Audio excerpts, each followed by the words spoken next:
The council feared one thing, a human decision. The chair scraped across the floor of the grand spire so loudly that 41 alien delegates stopped breathing. I did not look up. I dragged it the rest of the way, set it down at the edge of the floor circle, and sat. My hands were steady. My heart was not. But no one in that chamber could read a human heartbeat, and that was, as I had learned over 3 years, one of our few advantages. The grand spire of the Galactic Accord smelled like copper and old paper, and something I could never name, something that reminded me faintly of a thunderstorm that had not yet arrived. The chamber was a perfect oval, ringed with tiered platforms where each species sat behind their designated crest. 40 species, 40 chairs. And when I had walked in 30 seconds ago, there had been no chair for humanity. No accident. Nothing in the Accord was accidental. The placement of every object in that chamber had been deliberated, approved, and recorded. My missing chair was a message. It said, "You are here because we allow it, and we can unallow it just as easily." I had thought about what to do for exactly 2 seconds in the doorway. Then I had walked to the empty gallery on the east side, lifted the nearest chair, and carried it to the floor. My name is Dara Voss. I am 34 years old. I grew up in a small city in northern England where the winters are gray and long and teach you, early, that comfort is not something the world owes you. I had been the Galactic Accord's sole human ambassador for 3 years, 7 months, and 11 days. I had attended 62 sessions. I had spoken in 4 of them. In the other 58, I had been told in various polite alien ways that my role was to observe. Today was different. Today, they were voting on the quarantine of Sector 9. I need you to understand what that means. Sector 9 is a mid-rim system, 3 inhabited planets, roughly 2 billion people who had not yet developed faster-than-light travel. Under Accord law, pre-warp civilizations were protected. They could not be contacted, claimed, or interfered with. The quarantine motion, introduced by the Zarathi bloc 6 weeks ago, proposed to reclassify the Sector 9 system as a contested zone, which, under a different clause of Accord law, would strip that protection and open the system to resource survey. 2 billion people, and they would never know a vote had happened. The session chair, a tall Marin delegate named Council Voice Oran, called the room to order. The Marin had 6 arms, and they used all of them when speaking, which gave everything they said the feeling of a formal ceremony. Oran announced the agenda. Quarantine of Sector 9, binding vote, first item. I raised my hand. There was a pause, the kind of pause that has weight to it. I had learned to measure pauses in that chamber the way a sailor measures wind, by what they tell you about what is coming. Oran said, in the common tongue, which all Accord members were required to speak, "Ambassador Voss, observation delegates do not hold floor rights in binding sessions." "I am aware of that rule," I said. "I am also aware that Article 12 of the Accord founding charter states that any member species may petition for floor rights in a session affecting pre-warp civilizations, on the grounds of protection mandate. I am petitioning." Another pause, longer. Oran consulted something on their desk. I watched 3 other delegates lean toward each other and exchange words I could not hear. The Zarathi elder, whose name I could not pronounce, and who I had privately named Elder Gray on account of the silver plates across their shoulders, did not move at all. They simply looked at me. The Zarathi had a way of looking at things that made you feel like a problem being calculated. "Article 12, Oran said carefully, has not been invoked since the founding period." "It has not been needed since the founding period," I said. "It is needed now." The room did not laugh. Not exactly. What it did was something more interesting. It produced a sound, a low, layered sound from several species at once, that my translation earpiece rendered as amusement. It was the sound of people who do not believe the small thing in the room can actually bite. I filed that sound away. I had been filing sounds like that for 3 years. Oren exchanged a long look with the Zarathi elder. Elder Gray gave the smallest possible movement of their head, a nod so slight that if I had not spent 3 years studying their body language from the gallery, I would have missed it entirely. "The petition is noted," Oren said. "Ambassador Voss will be permitted to address the chamber before the vote. 3 minutes. 3 minutes for 2 billion lives." I stood up. I pulled my notes from my jacket pocket, actual paper, handwritten, because I had learned that alien delegates watched humans very carefully during technology use, and I did not want them watching my hands. I wanted them watching my face. "Thank you," I said, and then I did not look at my notes again. Sector 9 has 3 inhabited planets. The population is approximately 2 billion. They are pre-warp. They are protected under the founding charter. The quarantine motion does not remove them from the charter.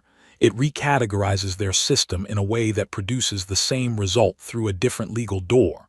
I am not going to pretend that everyone in this room does not understand that. I think everyone in this room understands that very well.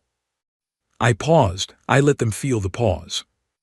What I am asking the Accord to consider is simple, not the legality, not the procedure. I am asking you to consider what kind of institution votes to remove protection from 2 billion people who cannot speak for themselves, and then goes home and sleeps well. Because I think the Accord's founding members believed the answer to that question mattered. I think they wrote Article 12 because they believed it would always matter. I am here because I believe it still does. 3 minutes, I had used 2.5. I am formally requesting that this vote be delayed by 30 days to allow for an independent review of the recategorization clause and its application to pre-warp protections. I sat down. The vote happened 40 minutes later. The delay was denied, 19-1. The quarantine passed, 22-0, with 18 abstentions. My objection was entered into the record as non-binding. I wrote it all down in my notebook as it happened. When the session ended and the delegates began to file out, Thresh found me. Thresh was a Keth delegate, a smaller species, pale-skinned, with large dark eyes and the habit of tilting their head when confused. The Keth held one of the smallest blocks in the Accord. They abstained on almost everything. Thresh had told me once, over a drink in the lower hall that smelled like warm bread, that his people had learned long ago that surviving meant staying quiet. "You knew it would not pass," he said, not unkindly. "Yes," I said. "Then why?" I capped my pen and looked at my notebook. 22 votes to remove protection from 2 billion people, 18 abstentions, 1 objection, mine non-binding. "Because in 30 days," I said, "I am going to need the record to show that I asked." Thresh tilted his head. "Asked for what?" I tucked the notebook into my pocket and stood. The chamber was almost empty. Elder Gray had already gone, their silver-plated attendants sweeping behind them like a tide. "You will see," I said. I was already counting. They laughed. I had been studying that laugh for 3 years. It meant they were nervous. The corridor outside the main chamber was called the Long Hall, and it was exactly what it sounded like. White stone floors, high ceilings, pale light that came from nowhere visible. The Accord's architects had a passion for removing the source of things. It made the light feel permanent, inevitable. I had always found it a little unsettling. It reminded me of places where questions were not encouraged. I walked the long hall the morning after the vote with a cup of something hot that was not coffee, but that the dispensary had assured me was close enough, and I made a list. The list had 2 columns. The first column was labeled debts. The second was labeled questions no one wants answered. I had been keeping both lists since my first week in the Spire, and by the morning after the quarantine vote, both were quite long. A debt, in diplomatic terms, is not money. It is a favor given without being asked. It is information shared when it was not required. It is a moment when you could have made someone's situation worse and chose not to. In 3 years, 7 months, and 11 days, I had collected a remarkable number of small debts. Because I had made a practice of doing quiet good things that no one expected a human to do, I helped a Marin Jr. delegate find a procedural error that would have cost her posting. I translated a document for a Velka attaché who was too embarrassed to admit he had lost his translation earpiece. I said nothing when I witnessed a Zarathi aide take a bribe from a supply contractor, and I kept the recording. That last one was not a debt. That one was a question no one wanted answered. I had several of those.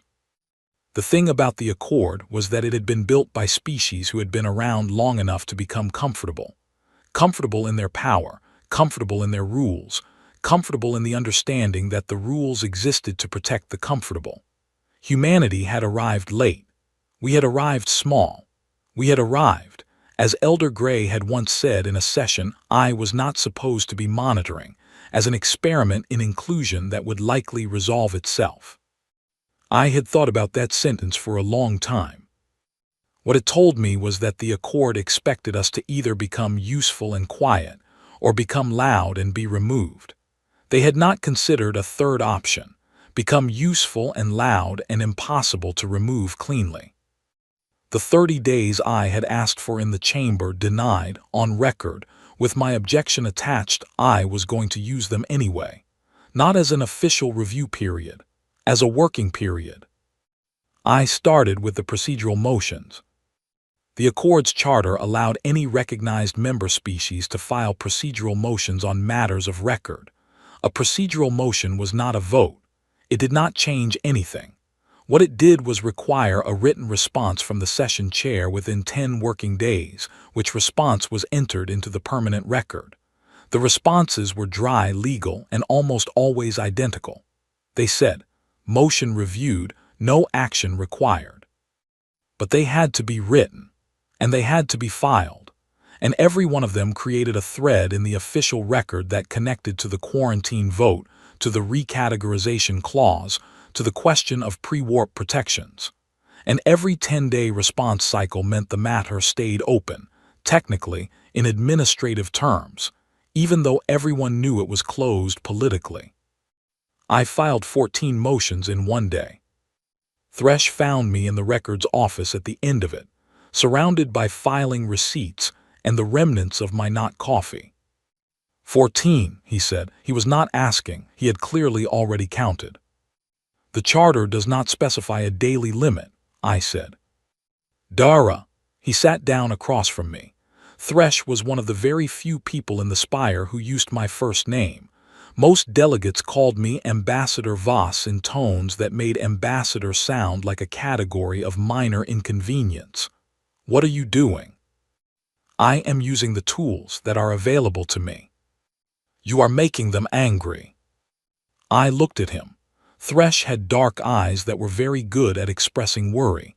They were expressing a great deal of it now.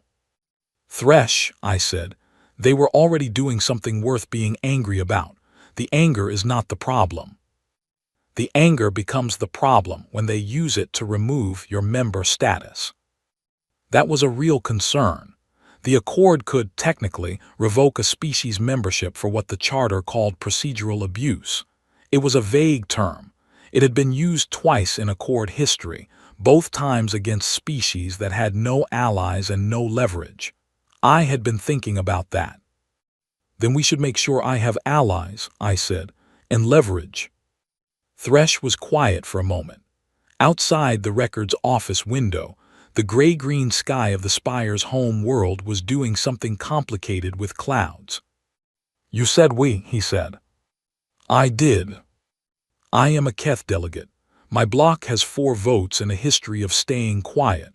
We are not allies that frighten anyone. Not yet, I said. But you know which delegates abstained on the quarantine vote, and you know why each of them abstained. Some of them abstained because they were told to. Some of them abstained because they were uncomfortable but not uncomfortable enough to vote no. And a few of them abstained because they genuinely were not sure, because they looked at 2 billion pre-warp people and felt something pull at them, and they did not know what to do with that feeling. Thresh tilted his head. The last group. The last group, I agreed. I would very much like to have a conversation with the last group. Thresh thought about this for a long time. Outside, the clouds finished their complicated thing and settled into a flat, even gray. There is something else, he said finally. His voice had dropped half a register. Something I heard this morning. I do not know if it is true. Tell me. The recategorization of Sector 9 was not simply a matter of resource rights, he said. The asteroid belt in the outer Sector 9 system, the one flagged in the survey reports, it does not just contain standard metals. There are records, sealed records, suggesting it contains something the Accord catalogs as a restricted material, something the Zarathi have been looking for a long time. I set down my cup. What kind of restricted material? Thresh met my eyes, the kind that changes what a weapon can do. I sat with that for a moment. The office was very quiet. Somewhere in the building, someone was walking down a corridor, and their footsteps came through the walls like a slow clock. Thresh, I said, how did you hear this? A logistics officer, lower level. He has been saying things to people he should not be saying things to. He does not seem to realize how valuable the things he is saying are. I opened my notebook to a fresh page. Can you introduce me? Thresh looked at the notebook, then at me, then at the stack of 14 procedural motion receipts on the desk between us. You know, he said, when you arrived here, most of the delegates thought you would be manageable. I know, I said. They were wrong. I know that too. He stood up, pulled his coat straight in that precise way the Keth had of signaling that a decision had been made. I will arrange the introduction, he said, tomorrow evening, the lower hall. Thank you, Thresh. He paused at the door. Dara, one question. Yes. Why are you filing motions you know will fail? I looked at my list. The debts column and the questions column, growing in parallel, a map I had been drawing for 3 years. I am not filing to win, I said. I am filing to make them tired. Thresh absorbed this. Then he left. I turned back to my notebook and began writing down everything he had told me about the logistics officer and the restricted material and the sealed records and the thing that changes what a weapon can do. I wrote for a long time. The not coffee went cold. The gray sky outside went dark. The spire settled into its night sounds, low hums, distant footsteps, the mechanical breathing of a building that was always watching. I did not mind. I had been watched my whole life. The trick was to be worth watching. The emergency session was called on a Thursday. I knew it was coming. I had known for 4 days, ever since the session chair's office sent me a scheduling notice with the word emergency in the subject line and a time slot that was not a question. Emergency sessions in the Accord were rare. They required a petition from at least 3 elder race delegates and a finding of procedural necessity. In the 3 years I had been in the Spire, there had been 2. One was called when a border dispute nearly ended in open conflict. The other was called when a senior Marin official was found to have falsified survey data for personal gain. This one was called because of me. The official citation read, irregular procedural conduct by the Human Observer Delegation, constituting potential abuse of member filing rights, requiring formal review and possible restriction of filing privileges. I read it 3 times. Then I folded it neatly and put it in my jacket pocket next to my notebook. The session was held in the main chamber, full attendance required. I arrived early. This time there was a chair for me placed at the very edge of the floor circle, slightly behind the official speaking line, which was a subtle architectural way of saying, "You are here to listen, not to speak."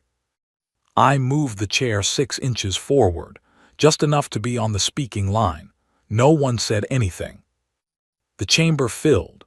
I watched them come in, the Marin delegation in their layered robes, the Velk with their slow, deliberate movements, the Keth in a small, quiet cluster that included Thresh, who gave me a look that was equal parts worry and something I had learned to recognize as readiness. 6 weeks of early mornings and late evenings in the lower hall had done something to Thresh. He was still cautious. But he was no longer sitting still. Elder Grey arrived last. The Zarathi always arrived last. It was a power gesture so old it had become invisible. No one in the chamber thought about it anymore. It was just what the Zarathi did. I thought about it every time. Council Voice Oran called the session to order and read the citation aloud. 14 procedural motions filed in a single day. A further 22 filed over the following 3 weeks. 36 total, constituting, in the view of the petitioning delegates, a pattern of conduct designed to burden the administrative record rather than advance legitimate member concerns. Oran then said, Ambassador Voss will be given the opportunity to respond. I stood. Thank you, I said. I will be brief. Everything I filed was legal. Every motion was within my rights as a member delegate. If the charter needs to be amended to limit member filing rights, that is a conversation the Accord can have through the proper amendment process, which I will participate in with great enthusiasm. But that is a different session from this one. I reached into my jacket pocket and took out a folded document. Not my notebook, something else. Something I had been carrying for 11 days, waiting. What I would like to address, I said, is why I filed those motions. I unfolded the document and held it up, not to read from it but to let them see it. A single sheet, printed, numbered paragraphs. 6 weeks ago, this chamber voted to quarantine Sector 9. The vote was legal. The procedure was followed. The outcome, however, was not based on the reasons stated in the motion. The stated reason was navigational safety, an outdated survey warning about debris fields in the outer sector. The actual reason, documented in internal communications between a Zarathi Resource Survey Office and an Accord Logistics Coordinator named Field Officer Pellin, was the presence of a restricted class material in the Sector 9 asteroid belt. The chamber went very, very quiet. Field Officer Pellin, I continued, received 3 separate payments from a Zarathi commercial holding in the 4 months preceding the quarantine motion. These payments are documented. They were not disclosed to the Accord's financial registry, which is a violation of Charter Article 41. The communications between Pellin and the survey office, which I have in full, confirm that the quarantine motion was designed specifically to clear the legal path for a resource survey that could not otherwise be conducted under pre-warp protection law. I set the document on the floor in front of me. I did not hand it to anyone. I just set it down in the center of the speaking circle where everyone could see it. I filed 36 motions, I said, because I needed the record to be active while I finished gathering what I am presenting to you now. I was not abusing the system. I was using the time the system gave me. I sat down. The silence that followed was the loudest I had ever heard in that chamber. It was the silence of 40 species doing calculations simultaneously. Elder Grey had not moved. Not a single silver plate shifted. Their eyes, flat and pale and very old, were fixed on me with an expression that I could not name and had never seen on them before. It took me a moment to place it, because I had never seen it directed at a human in that room. It was assessment, genuine, careful assessment, not the kind you give to a minor irritant, the kind you give to something that has surprised you. An aide approached Oran and whispered. Oran listened. Then Oran straightened and said, "The chamber will recess." 3 of the delegates in the Velk section began speaking at once. A Marin official near the back was already on a communications device. Thresh, across the circle, looked at me with his head tilted at exactly the angle that, I had learned, meant he was trying not to show that he was relieved. I remained seated while the chamber buzzed and shuffled around me. I took out my notebook. I wrote down the time and the date in 3 words. They heard me. Then Elder Gray's senior aide crossed the floor and stopped in front of me. The aide was young by Zarathi standards, which meant approximately 80 years old, and carried themselves with the particular stiffness of someone delivering a message they had been told to deliver exactly and no more. The elder requests a private word, the aide said, in the side hall now. I closed my notebook. I stood. Tell the elder, I said, I will be there in 5 minutes. The aide blinked a slow, surprised blink. No one made the Zarathi elder wait. It was simply not done. 5 minutes, I said pleasantly, and sat back down to finish my note. The aide left. I counted to 4 minutes and 30 seconds, then stood and walked to the side hall. Elder Gray was already there. The side hall was narrow and lit differently from the main chamber, warmer, quieter, designed for conversations that did not need to be recorded. Elder Gray stood in the center of it, silver plates catching the amber light, and looked at me with that same measuring expression. You have caused a significant disruption, they said. Their common tongue was formal and precise, every word placed like a piece on a board. Yes, I agreed. The Accord does not respond well to disruption.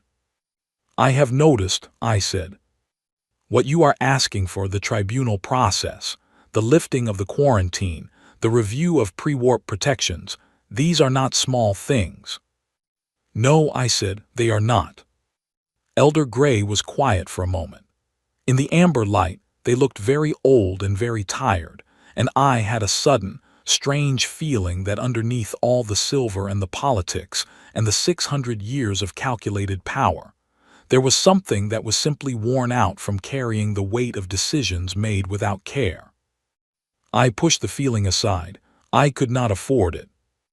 We are prepared, Elder Gray said, to offer the human delegation 2 advisory seats on the Resource Survey Committee, permanent seats, with full access to survey data. I looked at them.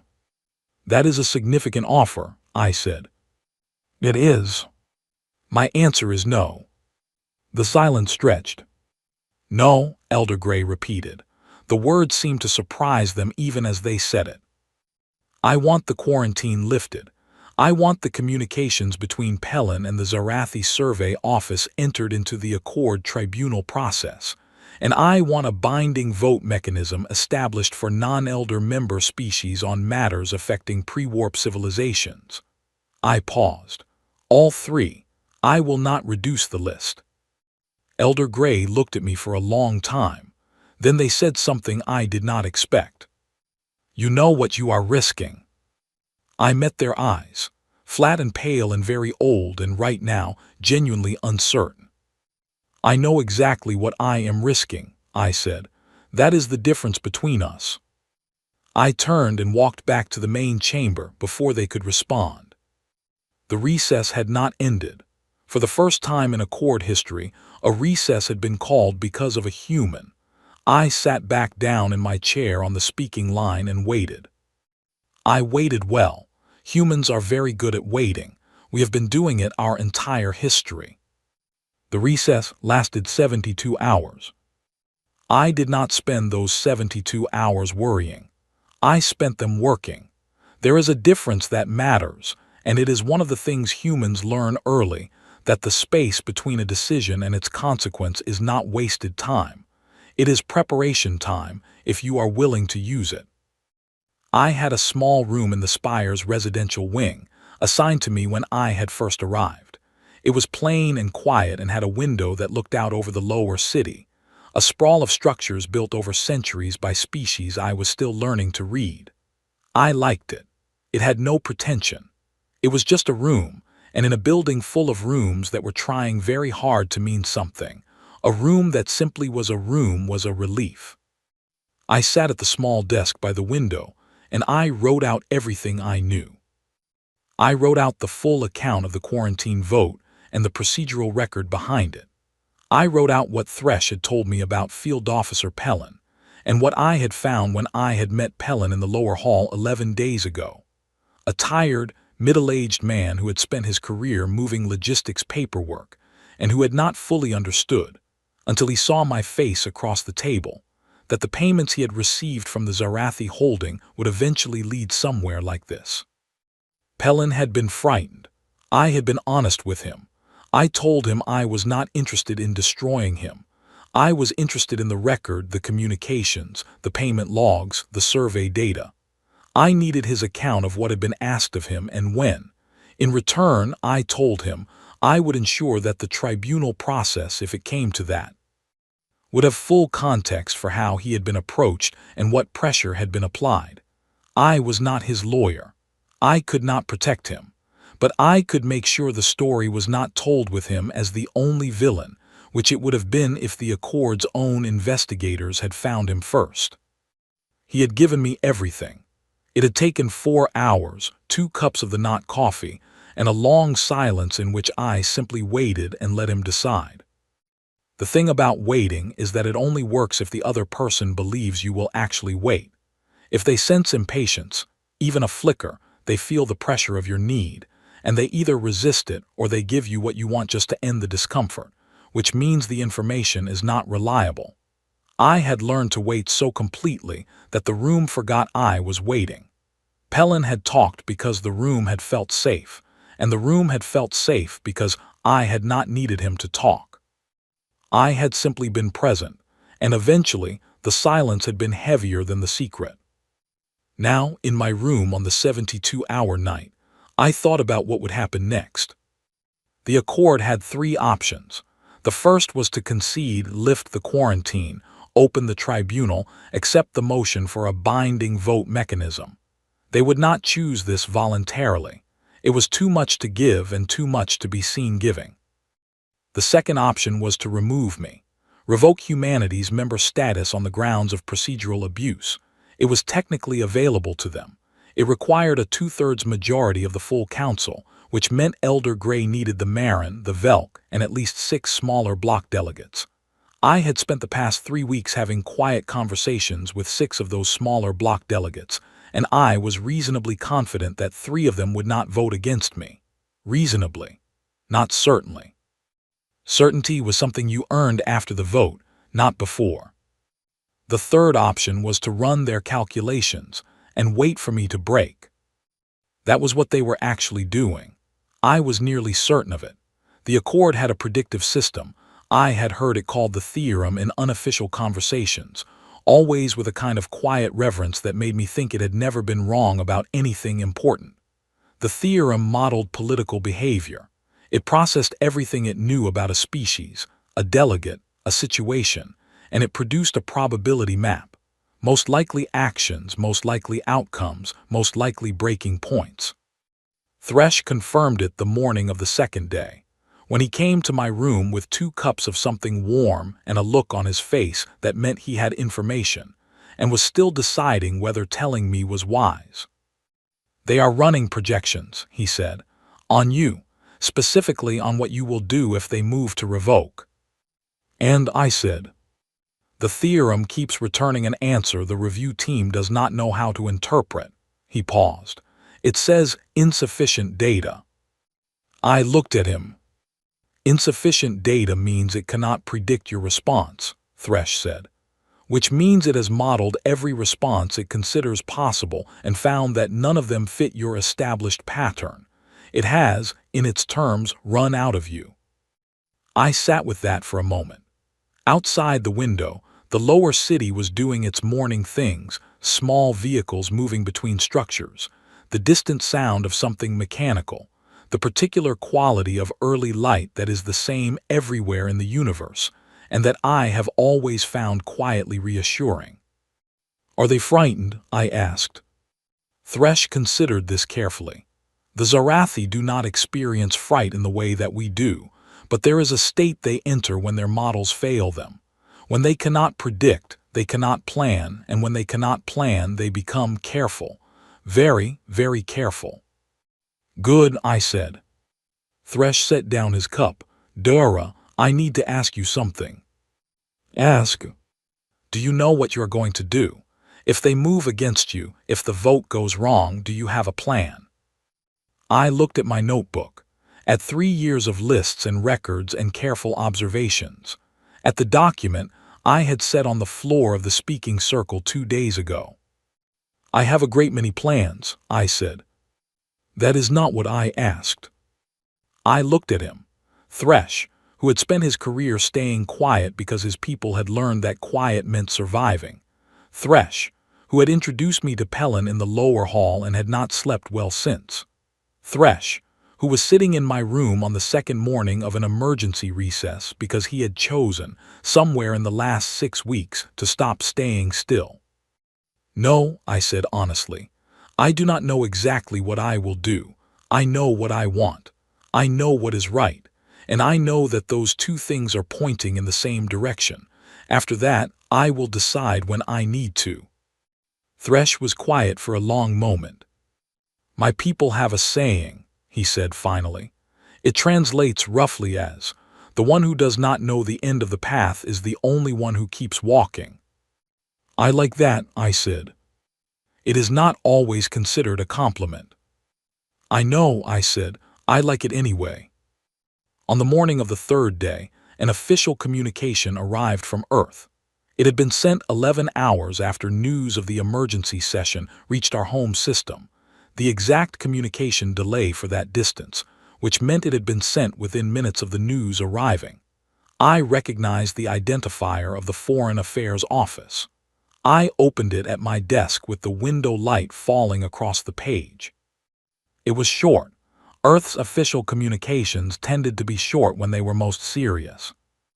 It read, Ambassador Voss, we have been informed of the emergency session and its circumstances.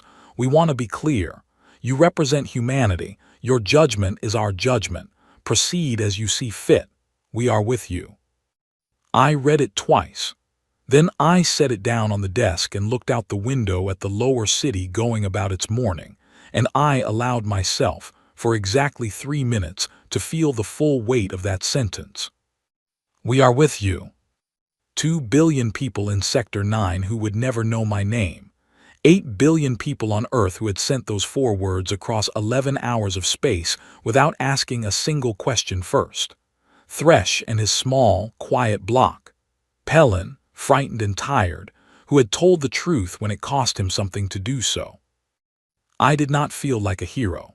Heroes in the stories I grew up with always seemed to know they were heroes. I just felt like a person sitting at a desk in a plain room, with a great deal of work still ahead, and the strange, solid knowledge that the people behind me were not requiring me to be anything other than what I already was. I put the communication in my notebook. I closed the notebook. I got up and got dressed because the theorem could not model me and the recess was ending and I had a chamber to walk back into. I was ready. Some decisions are not made from wanting anything at all. The session resumed on a Friday morning. I walked into the main chamber and every eye in the room followed me from the doorway to my chair. I had expected that. What I had not fully expected, though I had hoped for it, was the arrangement of the room itself. 3 nights ago, when I had set the document on the floor and sat back down, the chamber had felt like a room deciding what to do with an unexpected problem. This morning it felt different. It felt like a room that had spent 72 hours arriving at a conclusion and was not entirely sure it was comfortable with where it had arrived. I sat down. I did not arrange my notes. I did not open my notebook. I placed my hands on my knees and looked straight ahead at the center of the floor circle, at the spot where I had put the document 3 days ago. Council voice Oren called the session to order. The official agenda, Oren said, had been adjusted during the recess. The matter of the emergency petition against the human delegation had been tabled pending review of the materials submitted by Ambassador Voss. The primary matter before the chamber today was the situation in Sector 9. 3 delegates shifted in their seats, 2 did not. I was counting. Oren asked if Ambassador Voss wished to address the chamber. I stood. I did not reach for my notes. 3 days ago, I said, I presented documentation of a financial arrangement between a Zarathi commercial holding and an Accord logistics officer, which I believe influenced the quarantine vote in a way that violated Charter Article 41. I am not here today to argue that point further. The documentation exists. The tribunal process exists. Those two things will find each other without my help. I paused. What I am here to do today is what I came here to do 3 days ago, and 36 motions ago, and 62 sessions ago. I looked around the room slowly, not quickly, not nervously. But the way you look at a room when you want the room to know that you are seeing all of it. I am asking this Accord to do what it was built to do. Thresh's block was in their usual position on the left tier. Thresh was sitting straight in a way that was new for him. Beside him, the 4 other Keth delegates were doing the same. Small adjustments, almost invisible, almost. Sector 9 has 2 billion people, I said. They are pre-warp. They are protected. I am asking for the quarantine to be lifted, the financial matter to be referred to the tribunal, and a formal motion to be introduced for a binding vote mechanism for non-elder species on pre-warp protection matters. 3 things. I have been asking for 3 things since this began, and I have not reduced the list, and I am not going to. I sat down. The chamber was quiet for exactly 4 seconds. Then a Velk delegate on the upper right tier, a senior one, whose name was Accord Speaker Vench, and who had abstained on the quarantine vote, raised a hand. Oren recognized Vench. Vench stood.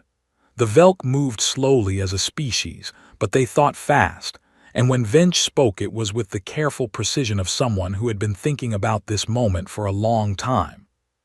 The Velk delegation, Vench said, wishes to state formally that the materials submitted by Ambassador Voss raise concerns that we believe require a full tribunal review. We support referral. Another hand. One of the smaller blocks. A delegate I knew as Speaker Harl of the Peth Collective, who had abstained on the quarantine vote and who had, 10 days ago, spent an hour with me in the lower hall talking about the pre-warp protections and what they were originally written to mean. Harl supported referral. A third hand. Then a fourth. Not elder race delegates. Smaller blocks, middle-tier positions, species that had been in the Accord long enough to know how the power worked and had spent most of that time letting it work over them. Thresh raised his hand. Oren recognized the Keth delegation. Thresh stood. The Keth block, Thresh said, his voice carrying more steadily than I had ever heard it, supports referral and additionally wishes to second the motion for a binding vote mechanism review. The Keth block has abstained on many votes in many sessions. We are not abstaining today. The chamber absorbed this. The Velk delegate Vench looked at Thresh with an expression that was hard to read, and then gave a very small nod. More hands, the count was moving. Elder Gray had not moved, had not raised a hand, had not signaled to their block, had not done anything except sit in their place and watch me. Watch Thresh, watch the hands rising across the room with the same measuring expression they had worn in the side hall 2 days ago. I did not look away from Elder Gray, and Elder Gray did not look away from me. Oren called for the formal vote on referral of the Sector 9 financial matter to the tribunal. The vote went around the room. The first elder race block to vote, the Marin, voted yes. I had not known that was coming. I had hoped, but not known. I took one slow breath and let it go. The Velk voted yes. The smaller blocks voted yes, one after another, in a sequence that felt like something that had been waiting to happen for a long time and had simply needed someone to go first. The Zarathi vote came last. Elder Gray looked at the floor, then back up. Then, and this I will remember for the rest of my life, they gave the smallest possible movement of their head. The same almost invisible nod I had seen 3 weeks ago when they had granted me 3 minutes to speak before what they had expected to be a simple vote. The Zarathi abstained. Not yes, not number abstained. In 600 years of Accord membership, the Zarathi had never abstained on a matter put before the full council. They had always voted. Always. It was one of the immovable facts of Accord politics, like the amber light in the side hall and the long hall's sourceless glow and elder gray arriving last. Until now. Orun recorded the result. Referral passed. The quarantine of Sector 9 was formally suspended pending tribunal review. The motion for a binding vote mechanism was entered into the official agenda for the next full session. Not lifted, not yet, not the tribunal concluded, not the mechanism established, but suspended, entered, moved. It was not everything. It was the beginning of everything, which is a different thing, and in some ways more important because beginnings are where direction is set. Orun closed the session. The chamber began to empty. I stayed in my seat and wrote in my notebook, time, date, result. The words Elder Gray said with a movement instead of a voice, the look on Thresh's face when the Keth block voted yes. Thresh came to me when most of the room had cleared. "You did it," he said. "We did it," I said. "Your voice was louder than you think." He tilted his head. Then slowly he smiled, a careful smile, the kind that has not been used much and is a little uncertain of its own face. "What happens now?" he asked. "Now we wait for the tribunal. Now we argue for the mechanism. Now we do all of it again, differently, for the next thing and the thing after that." "That sounds like a great deal of work." "It is," I said. Thresh looked around the emptying chamber. The last Zarathi aide was filing out through the tall doors. The Marin delegation was gathering their things in a quiet cluster by the upper tier. Orun was speaking in low tones with a junior official near the session chair. "Dara," Thresh said, "one of the Zarathi aides approached me during the recess. Not officially, informally. They said, and I want to be precise about this, they said that the elder does not dislike you." I looked up from my notebook. The elder does not dislike me. For a Zarathi, that is approximately the same as admiration. I thought about Elder Gray in the amber light of the side hall, saying, "You know what you are risking." I thought about the abstention. 600 years of never, until now. "I will take it," I said. I closed my notebook. I stood and straightened my jacket and looked at the chamber one more time, the tiered platforms, the floor circle, the chair I had dragged across the floor 3 weeks ago to put myself on the speaking line. A junior aide I did not recognize, human, newly arrived, sent to shadow my posting for the next quarter, was waiting near the door. She had been in the gallery for the whole session. Her name was Lucy Hartwell, and she had arrived 6 days ago from Earth with a portfolio of files and a look of concentrated attention that I recognized from my own first weeks in the spire.